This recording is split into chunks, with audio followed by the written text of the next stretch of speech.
Welcome back to Sister Wives Crew, the channel that peels back the layers of the Brown family's carefully curated reality. We've all watched the drama, the heartbreak, and the slow-motion collapse of a plural family. But what if I told you the crack in the foundation wasn't Christine leaving or Mary's catfishing scandal? What if the original sin, the foundational lie that doomed them from the start, happened years before the cameras even started rolling? Today we are diving head first into the most forbidden theory of all. A theory so explosive it reframes everything we thought we knew. We're asking the question that's been whispered in the darkest corners of fan forums, the one that, if true, changes everything. Was Robyn's first child Dayton secretly Kody's all along? The official story is a neat, tidy package, but when you start pulling at the threads, the entire thing unravels. Before we descend into this rabbit hole and piece together the evidence, I need you to do me a huge favor. If you're ready to question the official narrative and explore the secrets TLC doesn't want you to see, hit that like button right now. And if you're new here, make sure you subscribe to Sister Wives Crew and ring that notification bell. You are not going to want to miss a single moment of this investigation. Trust me. Let's begin by establishing the official narrative, the story the Browns have sold to the public for over a decade. Robyn Sullivan, a young single mother of 3, was divorced from her first husband, David Jessup. She was living in St. George, UT, struggling to make ends meet, a damsel in distress in the world of fundamentalist Mormonism. Then she meets Kody Brown, a charismatic polygamist patriarch at the suggestion of Kody's first wife, Mary. It's presented as a chance encounter, a moment of destiny. Kody is instantly smitten. He sees her, a divorced single mother, as a righteous woman who made a mistake and deserves a second chance at a celestial family. He courts her, and she becomes his fourth wife, a spiritual bride entering a pre-established, albeit slightly chaotic, family unit. Her 3 children, Dayton, Aurora, and Brianna, are welcomed into the fold. A few years later, in a grand gesture of fatherly devotion, Kody legally adopts them. A process that required Mary to legally divorce Kody so he could legally marry Robyn and solidify his paternal rights. It's a story of rescue, of romance, of a man stepping up to be a father to children who were not his own. It is a beautiful, compelling, and carefully constructed lie. The first crack in this pristine facade is the timeline. The timeline of Robyn's divorce and her meeting Kody is a masterclass in strategic vagueness. Whenever pressed for specifics on the show, Robyn offers up emotional platitudes instead of concrete dates. She speaks of her dark time, her broken past, her struggle. These are emotional smokescreens designed to elicit sympathy and deflect scrutiny. But we are not here for sympathy. We are here for the truth, and the truth lies in the documents and details they've tried so hard to bury. According to the official record, Robyn and David Jessup finalized their divorce in Dayton was born in January of. On the surface, this seems to discredit our theory immediately. If they divorced in Tucson and Dayton was born in, case closed, right? Wrong. That's what they want you to think. The divorce in Tucson was merely the legal end of a marriage that, according to insider reports, had been over an all-but name for years. The critical period, the one we must examine with a forensic lens, is not, but the years leading up to Dayton's conception and birth, and where was Kody Brown in D&? He was living in a plural family, yes, but he was also a traveling salesman. His job, which was always vaguely described as being in sales or marketing, took him all over the tri-state area of Utah, Arizona, and Nevada. He was constantly on the road. The family's own lore confirms this. Janelle has spoken about how Kody was often gone, leaving the wives to manage the household. This wasn't a man tethered to one location. He was a man with immense freedom of movement and minimal oversight. Now, where was Robyn? She was a young woman deeply embedded in the same fundamentalist Mormon circles as the Browns. The AUB, or Apostolic United Brethren, is not a massive, sprawling organization. It's an insular community where everyone knows everyone. And family lines are deeply intertwined. Robyn's family, the Sullivans, were part of this world. Kody Brown was a known figure in this world. The idea that their paths never, ever crossed until a fateful, prearranged meeting is, frankly, laughable. It defies the very nature of the small, interconnected community they both inhabited. This is where we introduce our first piece of circumstantial evidence, what we'll call the whispers from the pews.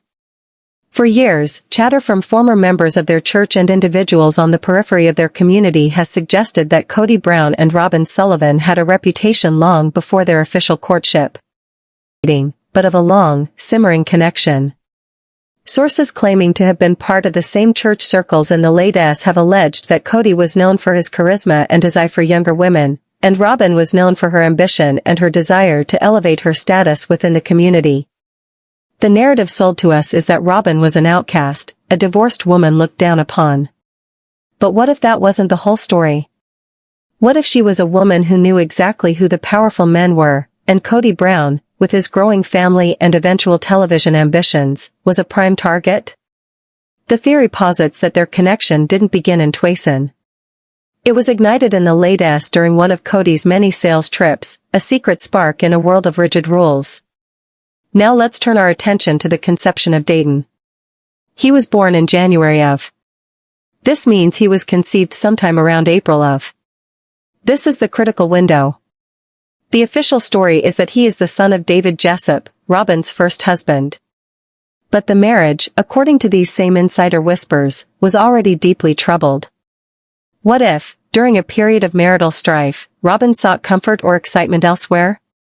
What if, during a trip through her area, Kody Brown, the dynamic salesman with the flowing blonde hair and the promise of a bigger world, formed a secret liaison with her? A brief affair, a moment of passion, resulting in a pregnancy that would have to be hidden at all costs. In their world, a child born out of wedlock is a catastrophic sin.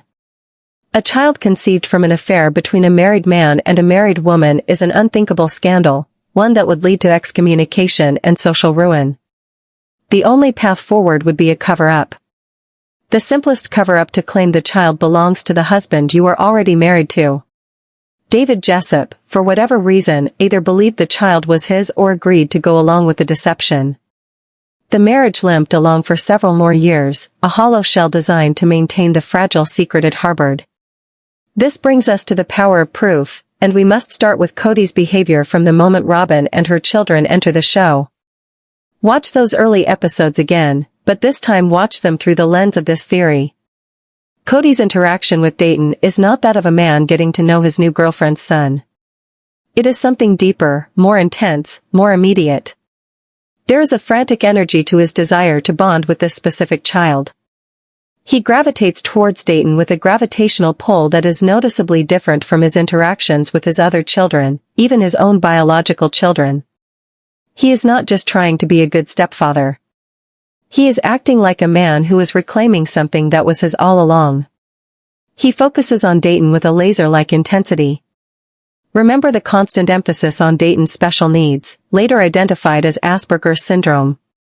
Kody's handling of this is incredibly telling. He doesn't treat it as a challenge to be understood. He treats it as a point of unique, profound connection. He repeatedly says things like, "I just get him. We have a special bond." He frames his connection to Dayton as something mystical, something that no one else can understand. Is this the intuition of a great stepfather, or is it the primal cellular recognition of his own flesh and blood? A father seeing himself in his son and recognizing the same struggles, the same wiring in a way that transcends any other relationship? Consider the ATV accident. When Dayton suffers a serious eye injury in an ATV accident, Kody's reaction is disproportionate. It's beyond the concern of a caring step-parent. It is the raw, visceral terror of a father. He spirals.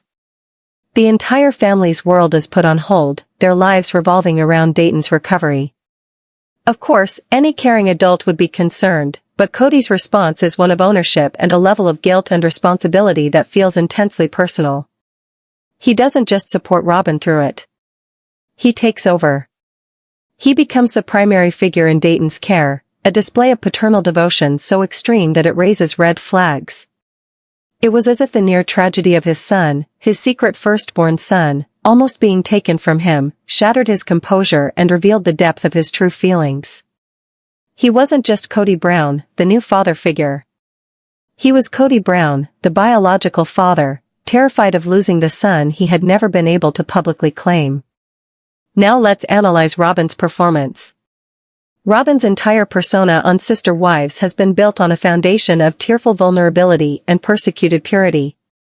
She is always the victim, always misunderstood, always struggling against the unfair judgments of the other wives in the public. But if our theory is correct, this persona is not an authentic reflection of her personality. It is a meticulously crafted defense mechanism. It is the performance of a woman harboring a life-altering secret. Her constant crying isn't just sensitivity, it's the release of a pressure cooker of anxiety from maintaining a decade-long lie. Every time the family's past is brought up, every time a question gets too close to the truth of her history, the waterworks begin. It's a brilliant strategy. It immediately shuts down lines of questioning and recasts her as the victim, making anyone who presses for details look like a bully. She speaks of her first marriage in the vaguest of terms, calling it dark and abusive, but offers no specifics. This narrative serves a dual purpose. First, it makes her a sympathetic character, the rescued princess in Kody's fairy tale. Second, and more importantly, it completely poisons the well against her ex-husband, David Jessup.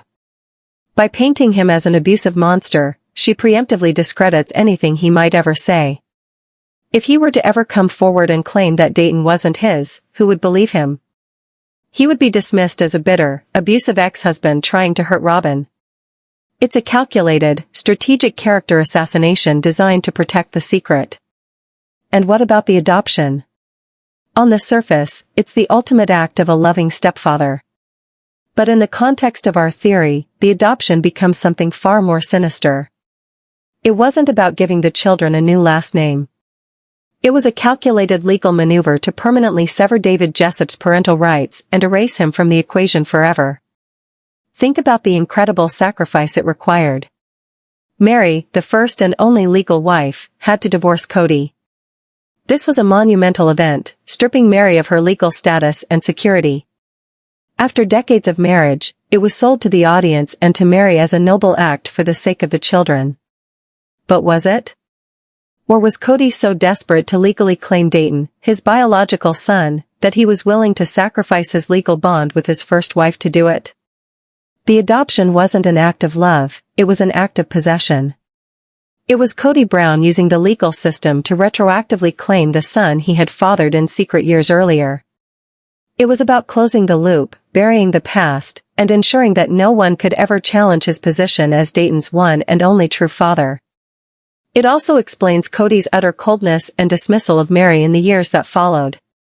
Once she had served her purpose, once she had stepped aside so he could legally secure his biological son and his true soulmate, she became disposable to him. He got what he wanted, and her sacrifice was quickly forgotten. This theory, and only this theory, provides a rational explanation for the most toxic and destructive element in the Brown family's history, the blatant, unapologetic and family-shattering favoritism shown to Robyn and her children. For years, viewers and the other wives have been baffled by it. Why was Kody willing to burn his entire family to the ground for Robyn? Why were her children's needs always placed above the needs of the other children? Why was the family's collective money funneled into Robyn's large house and her children's lifestyles while Janelle's kids lived in an RV and Christine struggled to be heard? It makes no sense if Robyn is just the fourth wife. It seems illogical, self-destructive, and cruel. But if Dayton is Kody's biological son, conceived in secret years before Robyn officially joined the family, then everything snaps into focus with terrifying clarity. Robyn is not just the wife. She is the keeper of the original secret, the woman who gave him his firstborn son. Kody's relationship with her isn't just a marriage, it's a pact. His fierce protection of her and her children is not just favoritism, it's the desperate act of a man protecting the evidence of his greatest transgression. The other children, the OG. We're not just jealous of a new wife getting more attention. Children are perceptive. They have an innate sense of fairness and authenticity. They felt on a primal level that something was fundamentally wrong. They were witnessing a profound injustice that they couldn't articulate. They were watching their father lavish a unique and intense form of affection and resources on one set of children, and it felt like a betrayal because it was. He wasn't just neglecting them in favor of a new family. He was prioritizing a secret family that existed in his heart and in reality, long before they were forced to accept them. The resentment from Christine's and Janelle's children wasn't just teenage angst. It was a reaction to a lie that permeated their entire existence. They were being asked to accept a false narrative, to pretend that this new family was just like them when their father's actions screamed that they were not. They were special. They were different because their connection to Kody was built on a secret that predated and superseded everyone else's.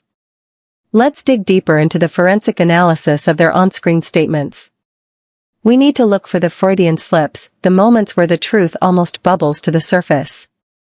There's a scene in an early season where Kody is talking about his instant connection to Robyn's kids.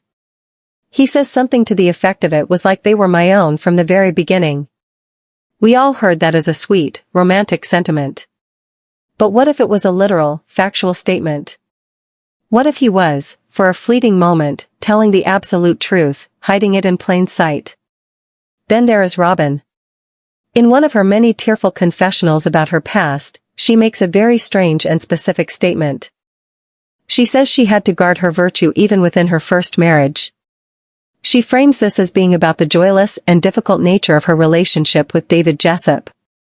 The popular interpretation is that this was her way of explaining her purity and why she was essentially a born-again virgin when she met Kody. But what if that phrase had a darker, more literal meaning? What if guarding her virtue was a coded way of saying she was unfaithful? What if it was her justification for seeking a connection outside of her unhappy marriage? It's a masterful piece of manipulation, using the language of religious piety to confess a transgression. She is essentially saying, "My first marriage was so bad, I was justified in what I did." Now let's examine the so-called evidence from old family media, the digital breadcrumbs they tried to erase. There have been persistent, though unverified, claims of old blog posts from the late S before the show began from a blog peripherally associated with the Brown family's church community. These posts, which were allegedly scrubbed from the internet once the show became a hit, are said to have contained some very telling details. One such alleged post from a full year before Kody and Robyn officially met supposedly mentioned Robyn Sullivan by name, referring to her as a friend of the family who was going through a difficult time. A friend of the family. How could she be a friend of the family a year before Mary supposedly introduced her to Kody for the first time? This single rumored blog post, if it ever existed and is not just fan fiction, would be a smoking gun. It would prove that the official timeline is a complete fabrication and that Robyn was in the Browns' orbit long before they claimed. Another report from an alleged former church member claims to have seen Kody's vehicle in St. George, Robyn's hometown, on multiple occasions between and during times when he was supposedly on sales trips. Coincidence, or a man visiting his secret love and his secret son? The pieces begin to form a mosaic of deception. You have the insular community where everyone knows everyone, making a long-term secret connection entirely possible. You have Kody, the traveling salesman with the freedom to move about unseen. You have Robyn, trapped in an unhappy marriage. You have a conception window for Dayton that aligns perfectly with a potential affair. You have a divorce that conveniently happens years later, muddying the timeline. You have Kody's immediate, intense, and almost obsessive bond with Dayton, a bond that he himself describes as uniquely powerful. You have Robyn's carefully constructed victim narrative. And her strategic vagueness about her past. You have the monumental legal maneuver of the divorce from Mary and the adoption, which looks less like a sacrifice for love and more like a desperate power play to secure legal ownership of his biological heir. And finally, you have the devastating, family-destroying favoritism that makes absolutely no sense unless there is a secret of this magnitude at its core. When you lay it all out, the official story seems like the least plausible explanation. The forbidden theory, as shocking as it is the only one that accounts for all the facts, all the bizarre behavior, and all the emotional carnage we've witnessed for years. It is the master key that unlocks every mystery of the Brown family. The story of Sister Wives is not the story of a man trying to live a plural marriage. It is the story of a man who committed an act of infidelity that resulted in a child, and then spent the next years building an elaborate televised cover-up. He didn't bring Robyn into the family to add a wife. He brought Robyn into the family to bring his son home. The entire plural family, the other 3 wives and children, were not his life's great passion. They were the cover. They were the camouflage he needed to legitimize the one relationship and the one child that truly mattered to him. Mary, Janelle, and Christine were not his partners. They were his props.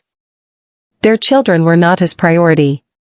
They were the supporting cast in the Kody and Robyn show. This redefines their entire story, from a flawed experiment in polygamy to a massive, decade-long conspiracy. Kody didn't fail at plural marriage. Plural marriage was simply the vehicle for his deception. He used the principles of his faith, the trust of his wives, and the innocence of his children to construct a reality that would allow him to be with the woman he truly loved and the son he had fathered in secret, all under the guise of religious devotion. Let's consider the psychological toll of such a secret on the main players. For Kody, it would explain his increasing narcissism and paranoia. Living a lie of that magnitude requires you to become the hero of your own story. You have to believe your own propaganda. He had to justify his actions to himself, which meant elevating Robyn to the status of a soul mate and demoting the other wives to nagging burdens. His rage at Christine and Janelle for leaving is not the anger of a rejected husband. It is the fury of a man whose carefully constructed cover story is being dismantled. They weren't just leaving him, they were threatening to expose the hollow foundation of his entire life. For Robyn, it explains her perpetual state of anxiety and her need for absolute control. She is not just a wife trying to find her place. She is a co-conspirator, constantly on guard, managing the secrets and ensuring her position and the position of her children remains secure. Her need for Kody's undivided attention isn't just neediness, it's a constant reaffirmation of their pact. She needs to know that he will continue to protect the secret and by extension, protect her. And what of Dayton, the innocent party in all of this? He has been raised under the specter of a lie he may not even be aware of. His entire identity is potentially built on a falsehood. The man he has known as his stepfather, the man who showed him such intense and sometimes overwhelming affection, could in fact be his biological father. The man he knows as his biological father, David Jessup, was either a victim of a terrible deception or a silent participant in it. This theory reframes Dayton not just as one of the children, but as the central axis around which the entire Brown family drama revolves. He is the secret that Kody and Robyn have spent their lives protecting, and the collateral damage of that protection is the emotional well-being of other children and 3 other women. The complete implosion of the family isn't a tragedy about the failure of plural marriage. It is the inevitable, karmic consequence of a deception so profound it could only end in ruin. The truth, as they say, will out. And while it may never be spoken aloud on a TLC stage, the evidence of the lie is written in every tear, every fight, and every broken relationship that has littered our screens for over a decade. The forbidden theory is not just a theory, it is the only logical conclusion. The story of sister wives begins and ends with a secret, and that secret's name is Dayton. Let's continue our descent into the rabbit hole. We have laid out the foundation of the most forbidden theory in the sister wives universe.